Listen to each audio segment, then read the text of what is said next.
আরে ও রাজু দাদা, তুমি ওটা কি করছো? বাচ্চাদের মতো ঘর বানাচ্ছেন নাকি? হ্যাঁ রিমি দিদি, আমি তো বাচ্চাদের মতো ঘরই বানাচ্ছি।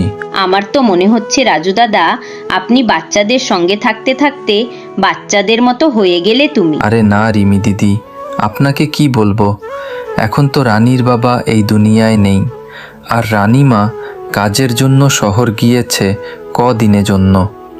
জানেন, রানী কোথায় যেন একটা সুন্দর ঘর দেখে এসেছে, তখন থেকেই জেদ ধরেছে, রাজু দাদা আমার জন্য একটা সুন্দর ছোট্ট ঘর বানিয়ে দাও। এখন আমি আর কি করব, আমার ছাড়া ওর দেখাশোনা করার কেউ তো নেই। আচ্ছা, বাজার থেকে একটা কিনে আনতে পারতেন না? আরে রিমি দিদি, আপনি তো জানেন আমার সরকারি চাকরিটাও চলে গেছে, এখন তো খাওয়ার মতো টাকাও নেই, তাহলে কিনা কোথা থেকে আনবো? আচ্ছা রাজু দাদা, একটা কথা বলুন তো, আপনি তো ইউটিউবে ভিডিও বানাতেন তাই না? সেই ভিডিওগুলো এই বাচ্চারা লাইক সাবস্ক্রাইব করে নাকি করে না? আমার তো মনে হয় এই বাচ্চারা